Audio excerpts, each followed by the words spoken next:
अनेक दिवसापासून आमच्या पक्षाचे पुणे महानगरपालिकेची गटनेत्यांची इच्छा होती की आदरणीय रावसाहेब आणि पक्षाचे प्रमुख या नात्याने आणि संपर्क नेते या नात्याने त्यांनी आपल्या कार्यालयाला भेट द्यावी आणि त्यातून पुणे शहराचे जे देशस्तरावरचे जे प्रश्न आहेत ते अगदीच बघायचं झालं तर रिव्हरफ्रंटचा एक मोठा विषय आहे.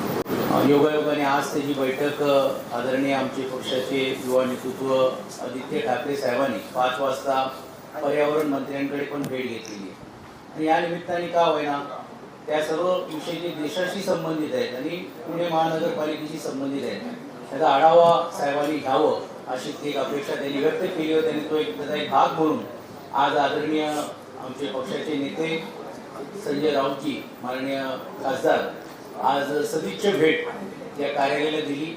त्यांनी पुण्यातले असलेली जी विविध समस्या आहेत त्याची देखील प्रश्नाची जाणीव त्यांना आहेतच पण ते जाणून घेण्याचं काम देखील त्यांनी केलेलं आहे आणि आज नितीन गावडे जे आमचे गटनेते आहेत त्यांनी त्यांचं स्वागत केलं. माझ्याबरोबर वसंतदादा मोरे जे माजी नगरसेवक आहेत त्याचप्रमाणे शहर प्रमुख संजय मोरेजी, गजानन तरपुडेजी, आमचे इतर सर्व आजी माजी नगरसेवक देखील मोठ्या संख्येने आज इकडे या निमित्ताने आलेले आहेत आणि म्हणून मी सुरुवातीलाच पक्षाच्या वतीने आपल्या सर्वांचा मनापासून स्वागत करतो आणि आदरणीय राऊसाहेबांना विनंती करतो की त्यांनी आणि किंवा आपल्याला विनंती करतो की आपण काही प्रश्न असतील तर आपण विचार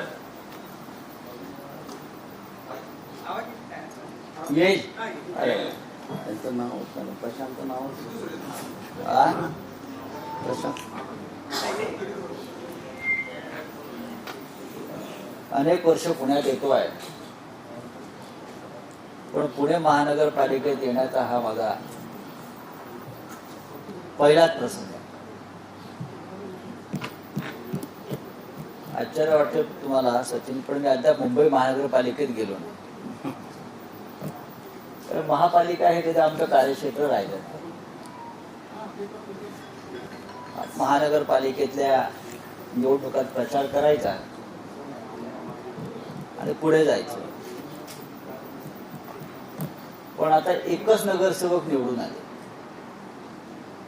आणि ते गटनेते झाले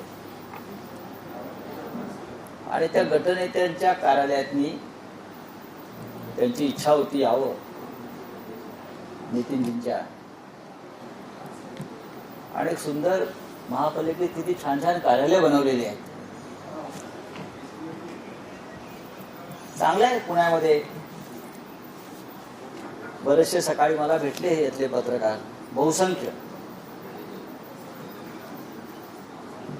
काही वेळापूर्वी मी पुण्याचे माजी महापौर मुरलीधर मोहोळला भेटलो, आजारी आहेत.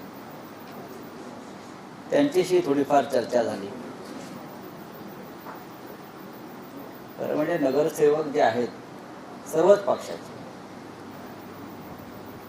त्यांची संख्या किती असू दे, कोणाची 1 असेल किंवा कोणाची 103 असेल, या शहराच्या विकासासाठी प्रत्येकाचं तेवढंच योगदान असायला पाहिजे. लोकांनी निवडून दिलेले हे लोकप्रतिनिधी आहेत. एकदा तुम्ही निवडून आल्यावर महापालिकेचं प्रशासन असेल, महापौर असतील, या शहराचे पालकमंत्री असतील, त्यांनी पक्षाचा विचार न करता शहराच्या विकासासंदर्भात पावलं टाकून त्या नगरसेवकांना प्राधान्यानं त्यांच्या विकासाच्या कामामध्ये मदत केली पाहिजे. ही पहिल्यापासून या राज्याची भूमिका राहिलेली आहे. गेल्या काही काळापासून महाराष्ट्रात ते चित्र दुर्दैवाने दिसत नाही. ते बदलावं अशी आमची अपेक्षा आहे. त्याशिवाय शहरांचा आणि राज्याचा विकास होणार नाही. तुम्ही पुणे महापालिकेत आहात म्हणून हा प्रश्न. त्यातल्या 20 झाडांची कत्तल झाली आहे. कारण अद्याप अस्पष्ट आहे. अनेक झाडांची छाननी झाली आहे. भाजप पुन्हा पुणेकरांना फसवते असं वाटतंय तुम्हाला? एक लक्षात घ्या, झाडांची कत्तल हा फक्त पुण्यातलाच विषय नाही.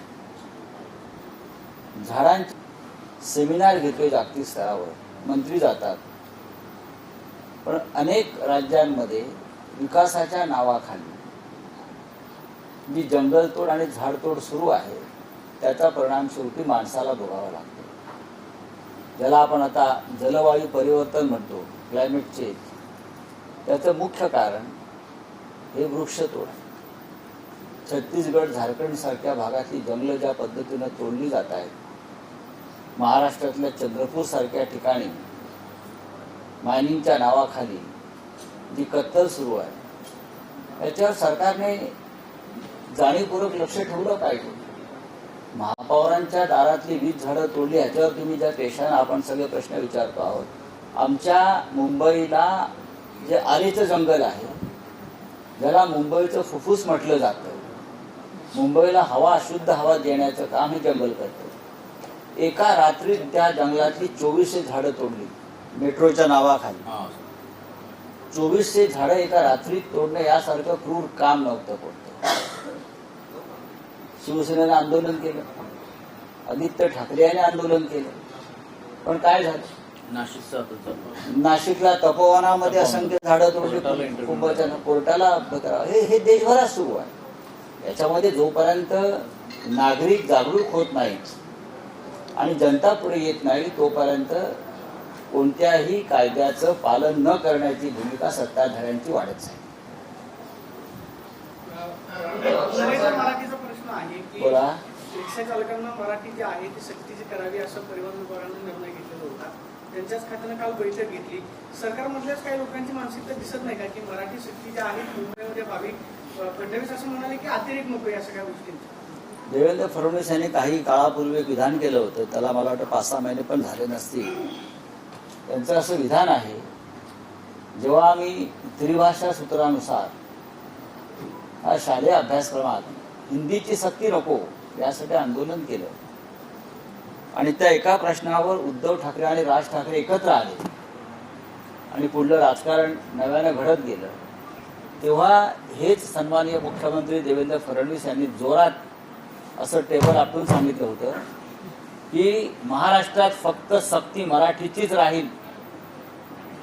हे त्यांचं वाक्य आहे. तेव्हा आम्ही टाळ्या वाजवल्या. महाराष्ट्रात सक्ती फक्त मराठीचं राहील.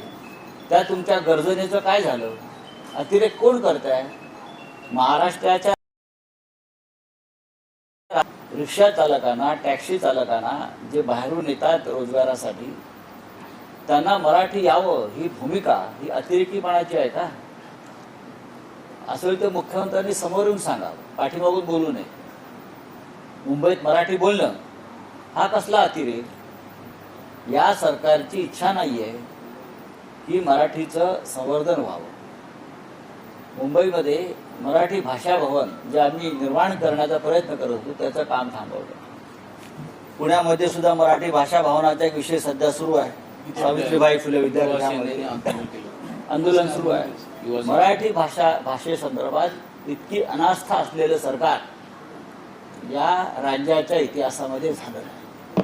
मुख्यमंत्री बंगालमध्ये जाऊन सांगतात की बंगाली लोक मुंबईमध्ये येतात, रोजगार दिला जातो आणि अशा पद्धतीने बंगालमध्ये जाऊन पण घोषणा करतात. असं आहे की आता पुढल्या वर्षी अमेरिकेत निवडणुका आहेत राष्ट्राध्यक्षपदाच्या, त्याच्यानंतर फ्रान्समध्ये निवडणुका आहेत, मग लंडनमध्ये निवडणुका आहे. तिथे सुद्धा स्टार प्रचारक म्हणून राज्याच्या मुख्यमंत्र्यांना बोलवलं जाईल आणि तिथे सुद्धा त्या अशा प्रकारच्या घोषणा करतील की मुंबईत या.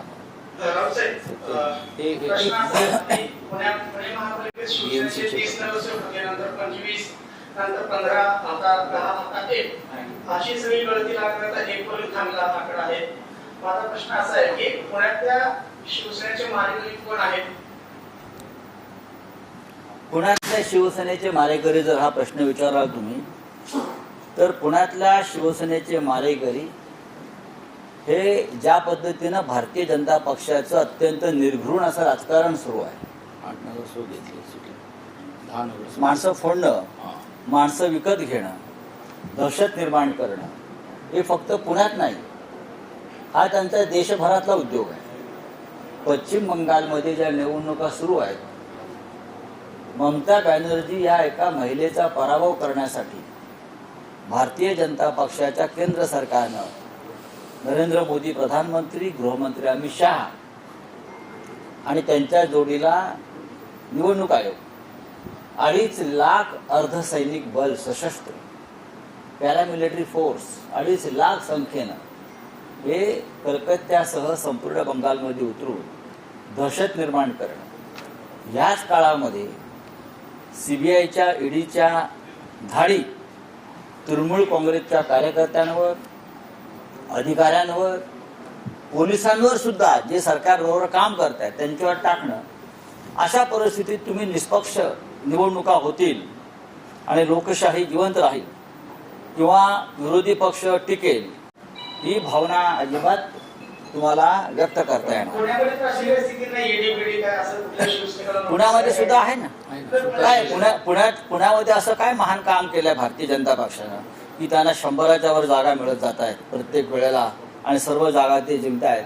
हा पैशाचीच ताकद आहे ना.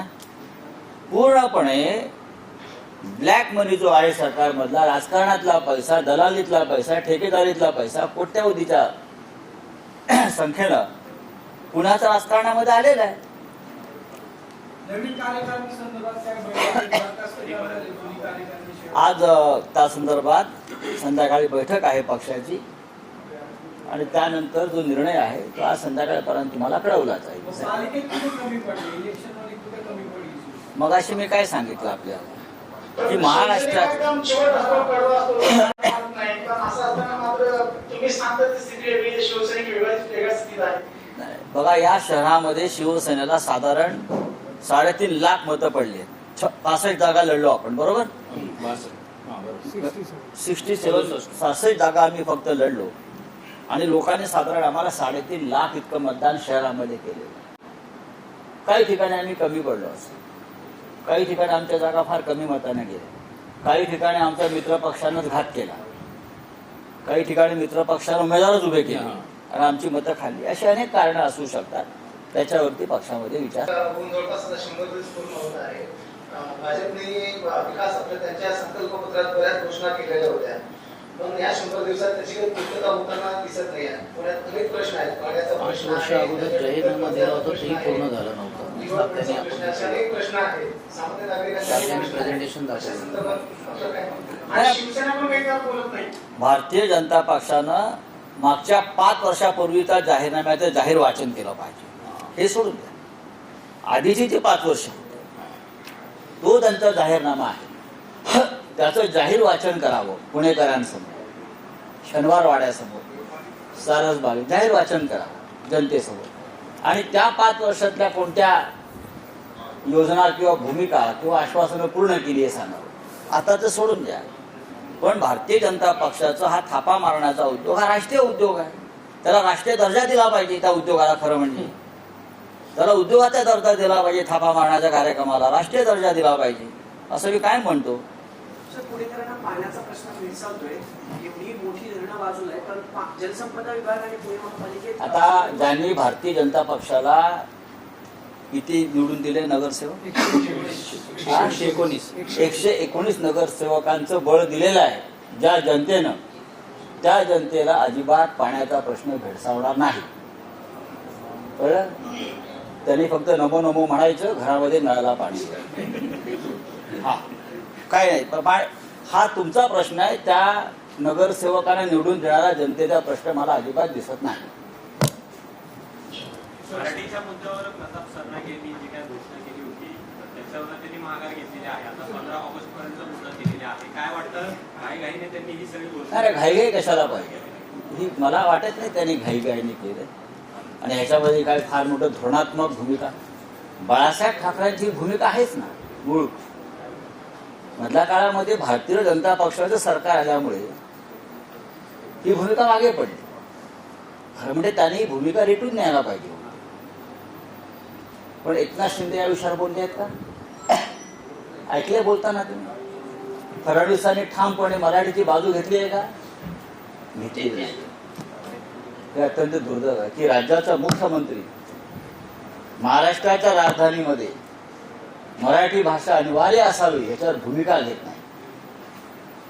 ही जी पावलं पडत आहे ती भविष्यामध्ये मुंबई केंद्रशासित करण्याच्या दिशेनं पडणारी पावलं. राज्यात भाजपा हिंदुत्ववादी आणि एकनाथ शिंदेची शिवसेना हिंदुत्ववादी सरकार म्हणते, मात्र मिरापूरमध्ये जे प्रकरण झालं त्याच्यात कलमा विचारून धर्म विचारून मारहाण होते, जिहादी प्रवृत्ती वाढते, त्याला जबाबदार कोण आहे?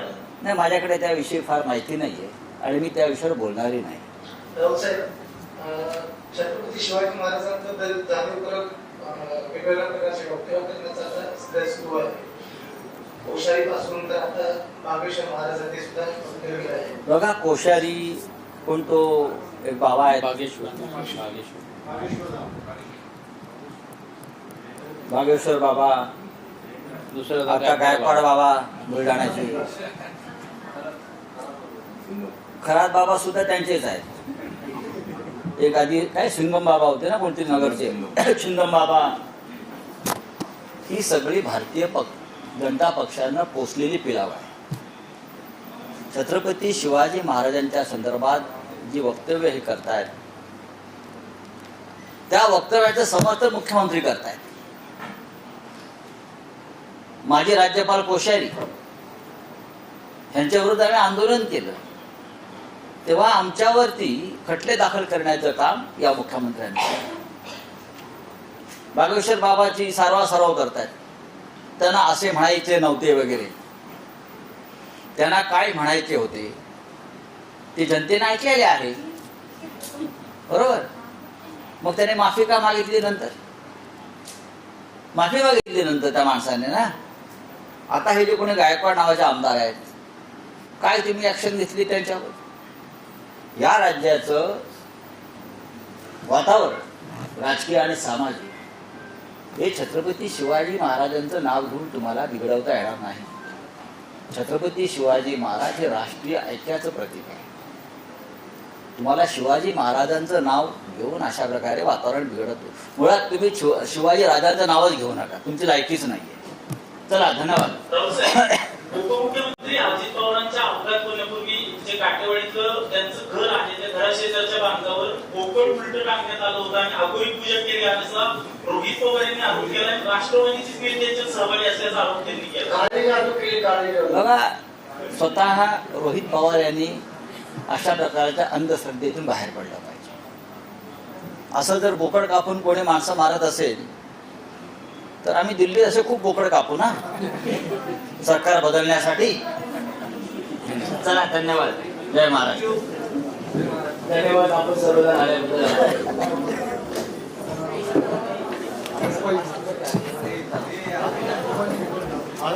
एकूण 40